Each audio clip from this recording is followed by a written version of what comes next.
Na contramão de uma onda da extrema-direita que deseja criminalizar o aborto, mesmo em caso de estupro, o projeto Vivas ajuda mulheres a chegar nos serviços de aborto legal e seguro, tanto no Brasil quanto no exterior. A gente conversa agora com a fundadora e diretora do projeto, Rebeca Mendes, a primeira mulher latino-americana a solicitar em uma Suprema Corte o direito a fazer um aborto legal. Olá, Rebeca. Como é que surgiu o projeto Vivas? Olá, boa tarde, Cazé. O projeto Vivas, ele nasce muito da minha própria experiência, né? Em 2017 eu precisei realizar um aborto, não consegui aqui no país, eu acabei indo para a Colômbia, fiz um aborto legal e seguro lá, e quando eu volto eu viro essa referência, né, para mulheres que passavam o mesmo que eu havia passado. E aí em 2020 a gente funda o projeto Vivas, e o nosso principal objetivo é esse, é conectar quem precisa de um cuidado em aborto a um serviço de aborto legal.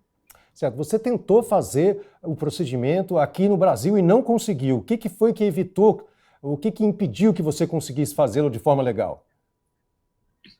Então, na verdade, eu não me enquadrava nos permissivos legais aqui. Porém, eu queria, como uma cidadã brasileira, poder fazer um aborto legal e seguro dentro do meu país.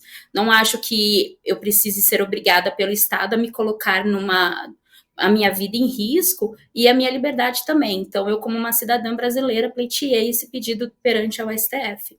Certo. E qual o tipo de suporte hoje que o projeto oferece para as moças que eventualmente estão na mesma condição que você já passou? Bom, hoje o nosso trabalho primeiro é identificar se poderia ser resolvido aqui no país, né? E quando existe a necessidade de se deslocar, mesmo dentro do país ou fora dele, havendo uma necessidade, uma mulher que se encontra em situação de vulnerabilidade social, nós arcamos com as despesas da viagem para que ela possa efetivamente acessar um aborto legal e seguro.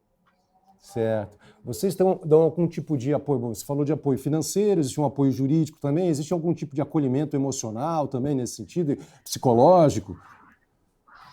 Sim, nossa equipe de atendimento conta com 2 psicólogas e as mulheres que solicitam o que a gente entende que precisa de uma conversa, de um acompanhamento psicológico, nós indicamos para essas profissionais. Certo. Rebeca, quais são os principais queixos das pessoas que passam por uma situação como essa quando chegam aí no Projeto Vivas?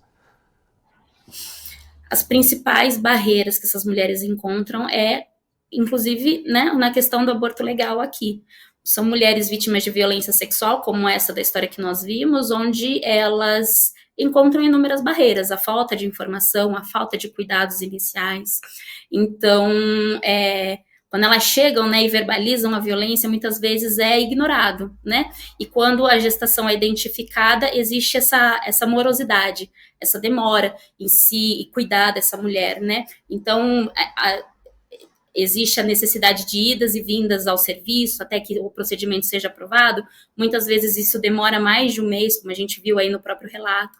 E aí, muitas vezes, quando demora-se tanto que elas chegam a 22 semanas, né? Isso quando a gente diz de mulheres adultas. Quando são meninas menores de 14 anos, elas já chegam com mais de 22 semanas, porque muitas vezes elas são violentadas dentro do ambiente familiar e essa gestação só é descoberta, só é perceptível, né, quando aquele corpo infantil começa a aparentar um corpo gravídico.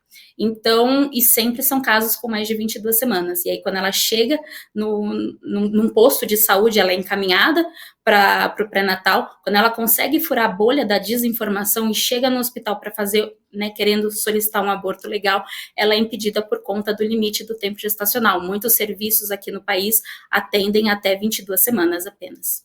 Certo. Rebeca, se você tivesse a oportunidade de ficar frente a frente com o Arthur Lira, que colocou em pauta essa PL, que está sendo chamada PL do estuprador, que equipara o aborto ao crime de homicídio, o que você falaria para ele? Difícil, né? Mas eu, educadamente, para manter o meu réu primário, convidaria ele para trabalhar no Projeto Vivas, para ele encarar essas meninas diariamente e negar para elas o direito ao aborto. Né? Porque na visão dele deve ser muito fácil você encarar uma menina de 9, 10, 11 anos e falar assim, você aguenta um pouquinho mais, né? Gera, né? Entrega para adoção como se fosse fácil isso, né? Então eu gostaria que ele viesse e pudesse ter essa oportunidade de entender esse outro lado. Bom, o Projeto Vivas ele é sem fins lucrativos, faz um trabalho surpreendentemente bom. Parabéns pelo trabalho. As pessoas que estão nos assistindo agora e que gostariam de apoiar ou financiar o projeto de alguma forma, como é que elas podem fazer? podem doar através do nosso Pix, que é o contato@projetovivas.org. Nós aceitamos qualquer tipo de doação.